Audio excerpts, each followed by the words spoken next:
You know, it was time for me to go to bed. My mom would cover me up with that patchwork quilt. I'd always make my parents tell me a story. And this is a Native American courting flute that I use for storytelling. This is a story called Can You? And it's a story about something that got invented, maybe right here in Wisconsin, that was very, very important in the early history of Wisconsin.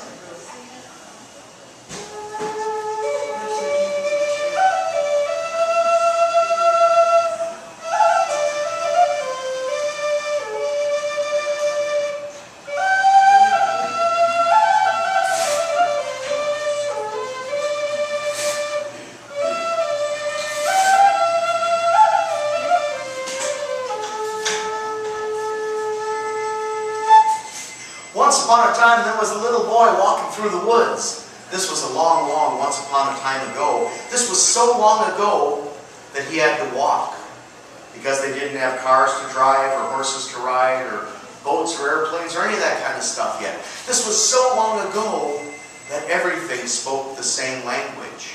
Not just the people, but the animals and the plants all spoke the same language. Well, once upon a time, this long, long time ago, this little boy was walking through the woods, and he came upon a great big river. And he couldn't figure out how to get across it. He looked up the river as far as he could see, and he couldn't see a way across it. And he looked down the river as far as he could see, and he couldn't see a way across it. So he sat down on the banks of the river, and he tried to figure out what he was going to do. Well, while he was sitting there, a fish came swimming up. And the fish said, "Bloop. Hello, little boy. I can swim under the water." "Can you?" That's your part if you want to help out. "Can you?" The little boy said, "Well, no, I can't." And the fish said, "Well, if you were in my skin, you'd have gills to breathe with and you could swim to the other side of the river. But since you can't do that, let me teach you something else. Because everything you learn will come in handy someday." And the fish taught the little boy about his shape, how he was pointed on both ends and kind of round in the middle, and that helped him move through the water. The little boy thanked the fish for that piece of knowledge, and the fish swam away. A little bit later, a bird flew overhead, and the little boy said, "Good morning, Sister Bird." And the bird said, "Hello, little boy. I can fly across the river." "Can you?" The little boy said, "No, I can't fly." The bird said, "If you were in my skin, you'd have wings and feathers. You could fly over the river. But since you can't do that, let me teach you something else, because everything you learn will come in handy someday." And the bird taught the little boy how to build a nest out of twigs and branches to hold his body in. Well, the little boy thanked the bird for that piece of knowledge, and the bird flew away. A little bit later, a beaver came swimming up the river, and the beaver said, "Hello, little boy. I can swim across the river. Can you?" The little boy said, "Well, no, I can't." The beaver said, "Well, if you were in my skin, you'd have a great big tail to push you through the water. But I see you ain't got much of a tail. So I guess that won't help you too much. But you never know. Everything you learn will come in handy someday." And the beaver swam away. Well, a long time passed, and the sun went down, and the moon came up, and a loon came swimming up the river. And the loon said,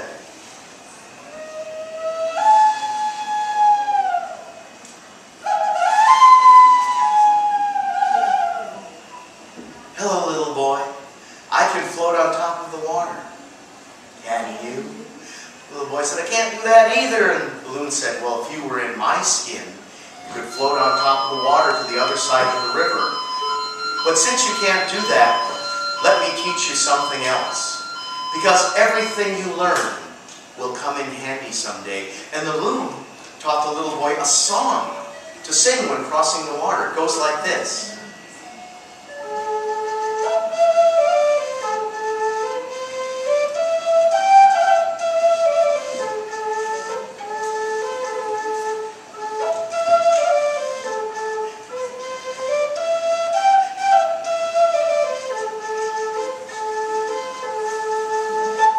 Well, the little boy thanked the loon for that song, and the loon swam away.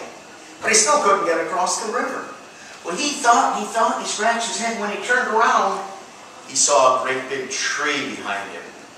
And the tree said, "Hello, little boy.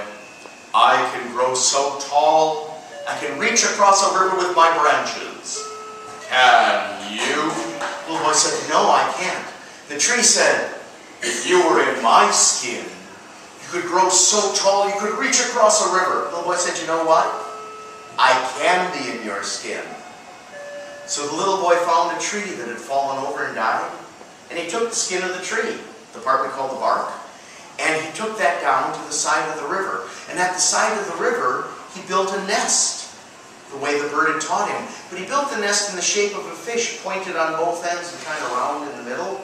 He took the skin of the tree and he wrapped it around that nest, and when he put it on the river, it floated just like a loon. Then he found a piece of wood shaped like a beaver's tail. And as he paddled across the river, in the first "Can you?" he sang the song the loon had taught him.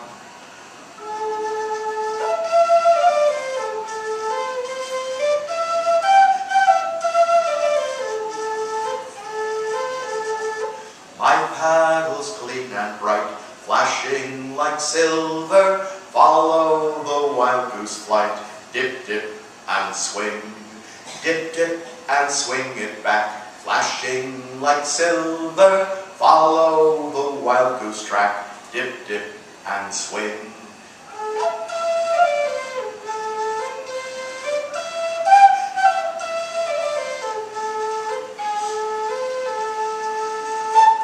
And that's the story of the first "Can You?"